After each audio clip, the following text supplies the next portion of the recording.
Bonjour à tous, bonsoir et bienvenue dans ce 1945 sur ETV. Nous sommes lundi, 62e célébration de l'indépendance du Sénégal ce 4 avril. En début de journal, les propos fermes et engagés de Macky Sall sur l'exploitation des ressources forestières de la Casamance par les rebelles. Le chef de l'État a donné instruction aux forces de défense et de sécurité à poursuivre sans répit les opérations dans cette partie du pays. La fête de l'indépendance célébrée à la place de l'indépendance en centre-ville. Les riverains de Koloban sont nostalgiques au défilé grand format. D'autres soutiennent qu'il faut définitivement maintenir l'événement à la place de l'indépendance. Le reportage de Mamadou Sy assure dans cette édition. Et dans le reste de l'actualité, nous irons à Sébikotane où les populations s'inquiètent des travaux de la deuxième phase du train express régional. Près de 500 familles risquent d'être impactées. Elles exigent d'être indemnisées à temps. Tout de suite le développement.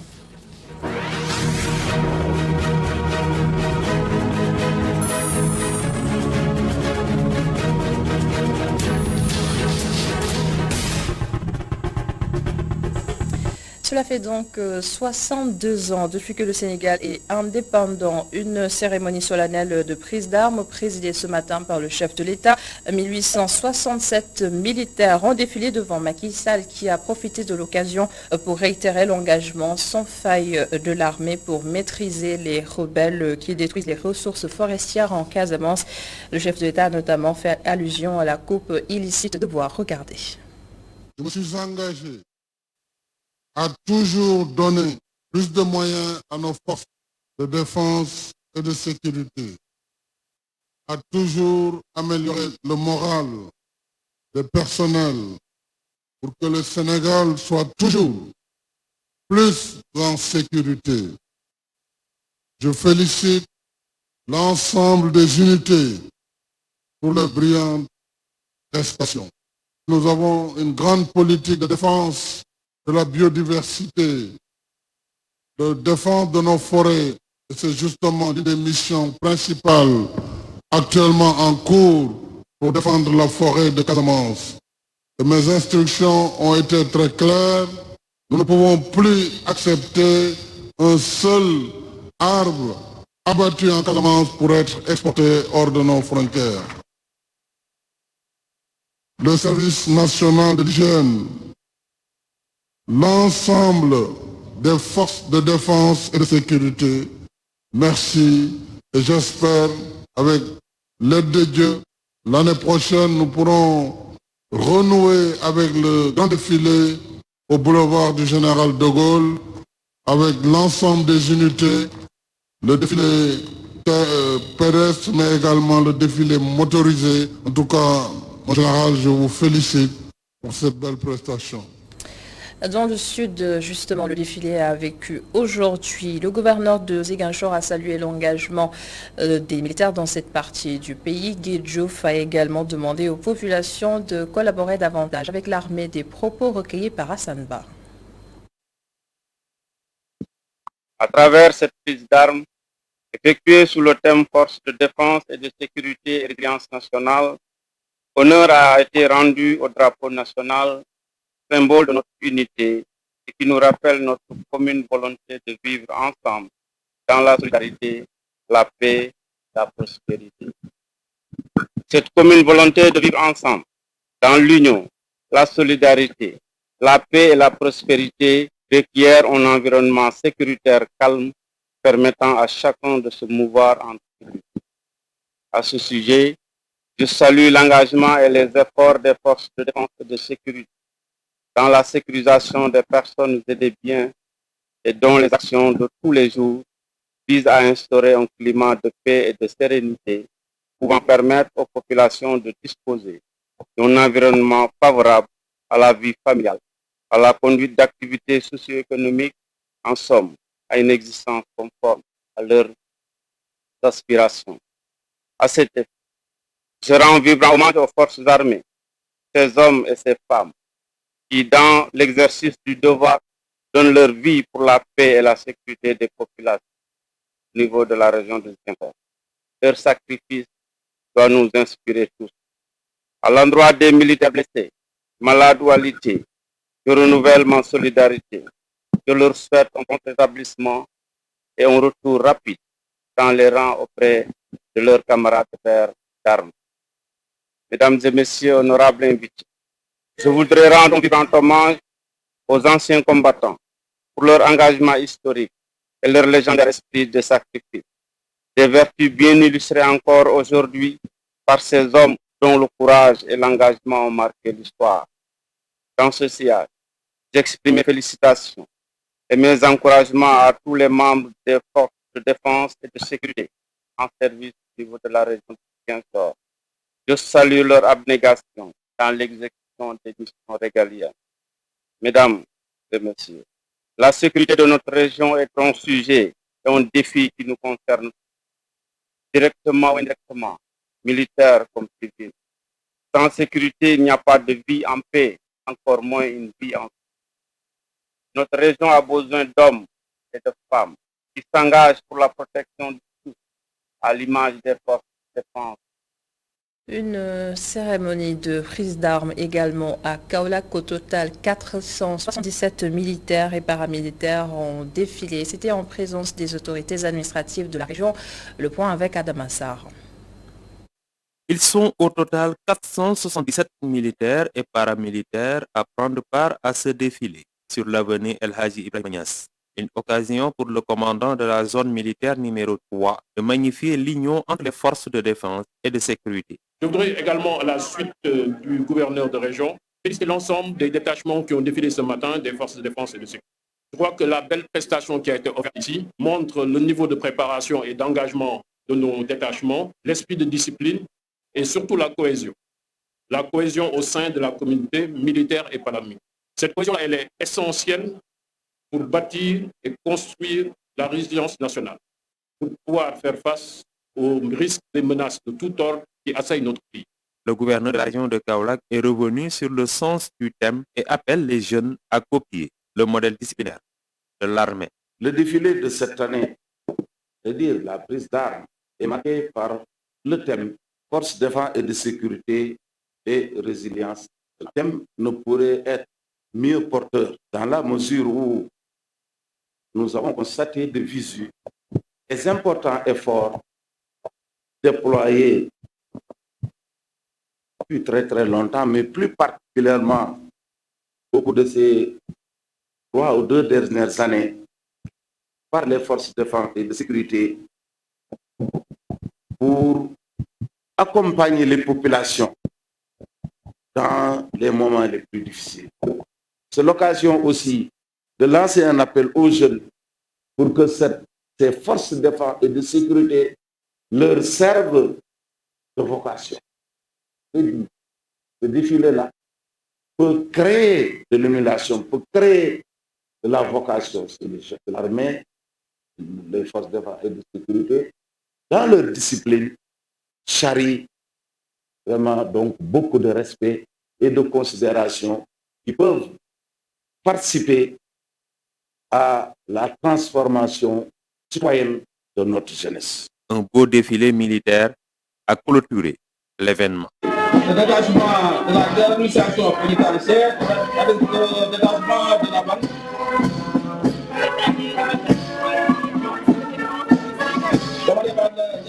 Et cela fait 2 ans que le défilé n'a pas eu lieu à la place de la Nation à Colobane et c'est en raison des nombreux chantiers entamés un peu partout à Dakar.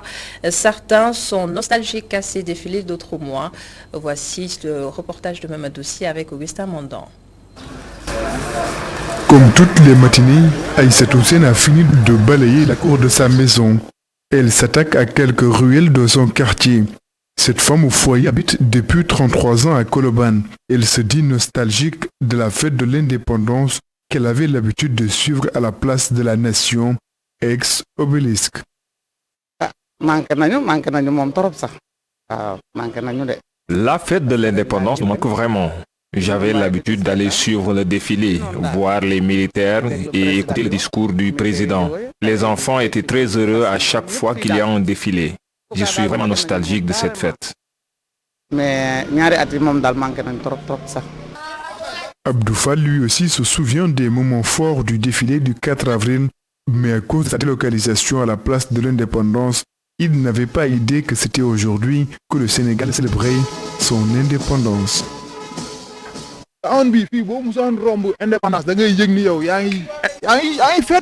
D'habitude, il était facile de savoir que le Sénégal est en train de célébrer son indépendance.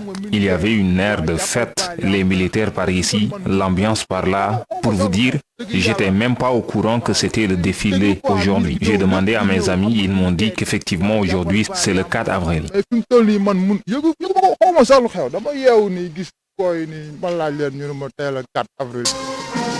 La délocalisation du défilé semble réjouir Hassan Gueye. Il plaide pour qu'elle soit maintenue à la place de l'indépendance.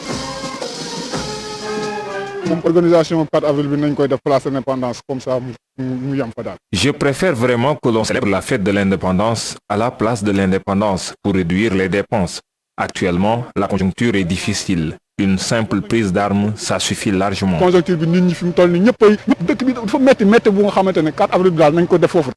Abdou Fall et El Hadj Mansour Ndiaye ont eux hâte de revoir le défilé à la place de la nation. Ils invitent les autorités à accélérer les travaux du BRT.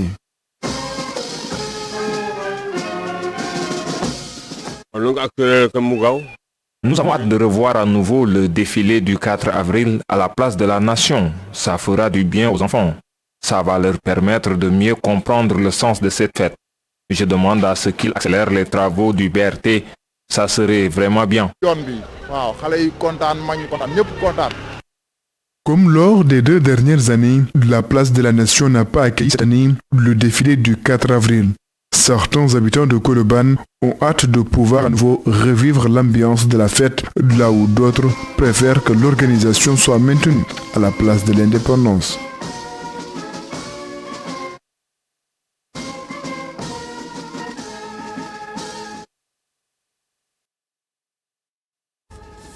Et parlons de chantier, Mamadou Sy, lancé en mars dernier, les travaux de la 2e phase du train express régional vont faire de nouvelles victimes.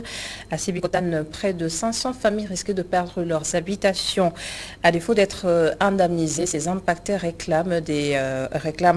menacent plutôt de bloquer ces chantiers. Babacar Seck nous en dit plus. L'annonce du début des travaux de la 2e phase du train express régional ne rassure pas les impactés de Sébikotane qui dénoncent les agissements de l'APIX qui tentent de les diviser. Ils veulent violer la procédure de libération d'emprise en appelant les impactés un à un pour le dépôt de dossiers. Beaucoup de familles de la phase 2 sont dans la tourmente parce que le TR n'a fait que paupériser les impactés de la phase 1. Nous dénonçons le travail de l'APIX qui ne cesse de nous inquiéter. Nous demandons la suspension de l'approche téléphonique et invitons l'APIX à privilégier le dialogue direct sur le terrain avec les concernés et le collectif.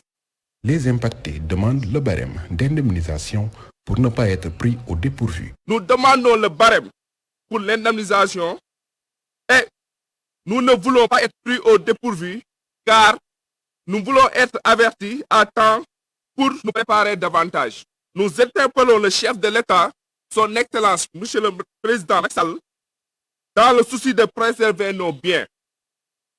Nous voulons être édifiés sur notre avenir, avoir de bonnes informations et au bon moment.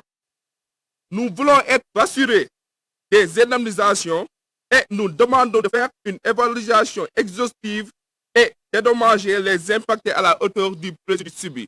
Les impactés du TER de Sébikotane comptent empêcher le démarrage de la 2e phase si leurs préoccupations ne sont pas prises en compte.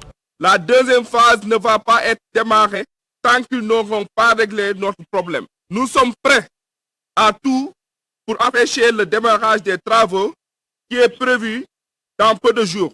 Nous voulons qu'ils nous respectent et on les attend de pied ferme. Au-delà du déplacement des populations, les Sébikotanois ne veulent pas que leur commune soit divisée en 2 par le passage du tracé du train express régional vers l'AIBD.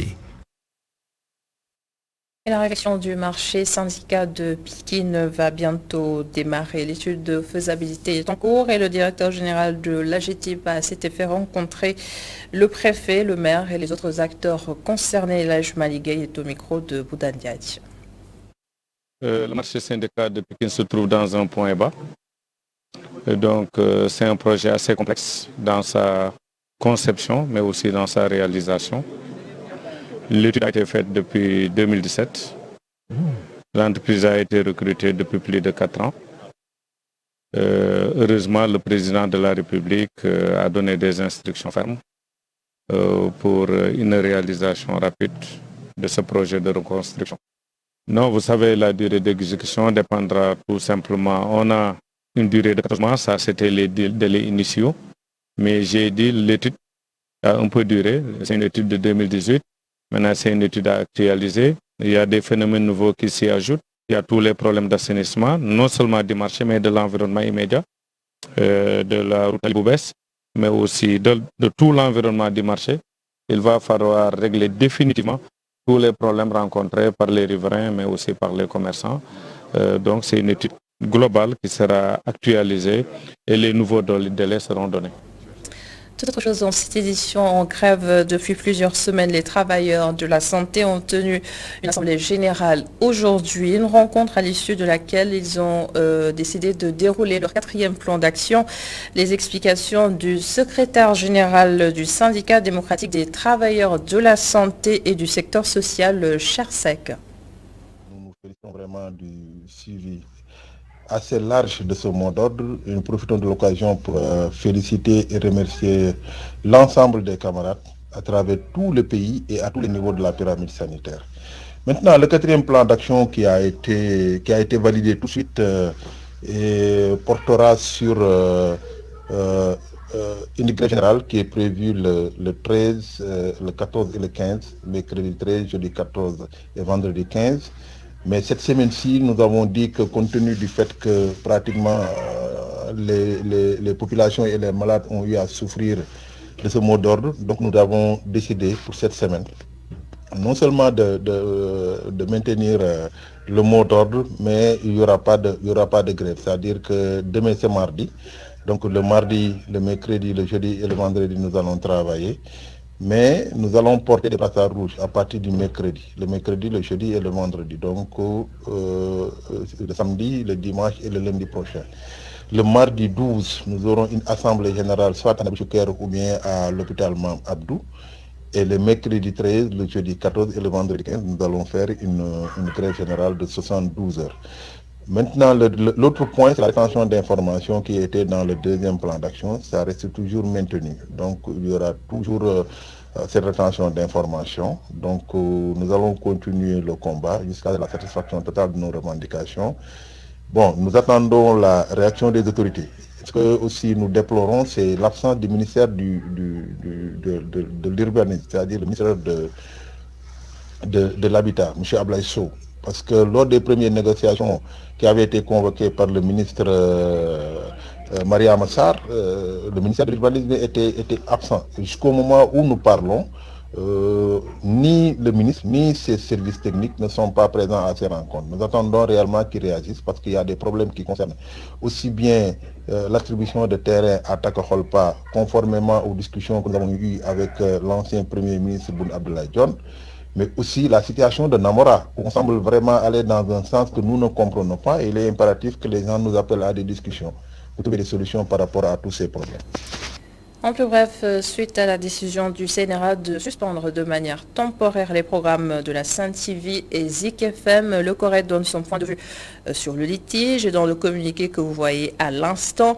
Le Conseil pour l'Observatoire des règles d'éthique et de déontologie dans les médias rappelle que le Code de la presse et la Charte des journalistes du Sénégal exigent la neutralité, l'objectivité, l'équité et l'équilibre en matière de traitement d'informations. Par conséquent, la position de Ahmed Aïdara en tant que maire n'offre aucune garantie pour le respect des dispositions établies.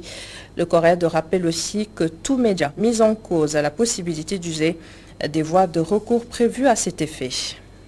Quelques notes de sport à présent. D'abord, cette rencontre entre le ministre des Sports et les femmes de Guédiawaye passionnées de sport. Matarba s'est engagé à promouvoir la présence des femmes dans les différentes disciplines. L'essentiel de cet atelier de partage avec la coordonnatrice de la cellule genre du ministère. Elle s'appelle Mamkouma Senghor. L'atelier qui nous réunit ce matin porte sur la participation des femmes à l'encadrement et aux activités physiques et sportives. Et donc on avait noté qu'à partir d'une étude qui avait été réalisée, qu'il y a une partie des femmes qui sont laissées en rade. Donc les hommes étaient majoritaires. Donc c'est pourquoi on a initié cet atelier pour lancer la réflexion afin de vraiment atteindre l'équité et l'égalité de genre. C'est cela l'objet de l'atelier, parce qu'on a invité tous les parties prenantes donc, du secteur des sports pour réfléchir ensemble, pour voir comment vraiment les femmes seront mieux investies dans l'encadrement, mais aussi dans la participation des activités physiques et sportives. Malgré les réalisations, les nombreux succès qu'ont eu à accumuler les femmes dans les différentes disciplines sportives, donc on note jusqu'à présent une inégalité. Donc les hommes sont majoritaires, aussi bien dans l'encadrement que dans la participation. Donc c'est l'objectif de cet atelier, et donc de pousser tous les parties prenantes à réfléchir pour voir les voies et moyens pour corriger donc cette inégalité. Du football, Bambadien excelle dans les pénaltys et il l'a confirmé ce week-end face à Saint-Etienne. En Angleterre, Nampalys Mendy s'impose petit à petit dans le jeu de Leicester pendant que Edouard Mendy prend l'eau face à Brentford. Le Tour d'Europe des Lions, c'est avec Cheikh Diop. France pour débuter ce Tour d'Europe des Lions où Cheikh Ahmadou Bambadien excelle dans les pénaltys désormais. Après celui marqué en équipe nationale face à l'Égypte, il a encore marqué dans l'exercice pour une victoire de Marseille face à Saint-Etienne, 4-2. Titulaire, Idrissa Gana Gueye a délivré une passe décisive lors de la large victoire du PSG face à Lorient, 5-1. En Angleterre, Nampalys Mendy enchaîne avec Leicester. Il a disputé l'essentiel du match face à Manchester United pour un match nul, 1 but partout. Une véritable renaissance pour un joueur qui ne figurait plus dans les plans du club. Sadio Mané, lui, est toujours dans les plans de Liverpool, mais il a débuté sur le banc pendant que son équipe s'imposait face à Watford de Ismaïla Sarr 2-0. Week-end cauchemardesque pour Edouard Mendy et Chelsea qui ont été balayés à domicile par Brentford, 4-1. En Italie, Naples et Kalidou Koulibaly gardent toujours les espoirs du titre grâce à une précieuse victoire face à l'Atalanta de Bergame, 3-1. En Belgique, Pape Makhtar Gueye a marqué son 12e but de la saison avec un match nul 2 partout entre Ostende et Seraing. Antwerp s'impose sur la plus petite des marges face à Louvain grâce à un but de Abdoulaye Seck. En Turquie, pour terminer, Papi Mizon Djilobodji marque son 5e but de la saison, mais se fait expulser. C'était lors de la défaite de Gaziantep face à Kassim Passa, 2-1. Le même sort est réservé également à Chérif Ndiaye qui a été exclu face à Konyaspor. Kostepe a été battu 3-0. Et on se quitte sur ces notes de sport. Merci beaucoup d'avoir été avec nous ce soir. Merci à l'ensemble des équipes en régie. Bonne suite des programmes sur ITV et à demain pour un autre 19:45.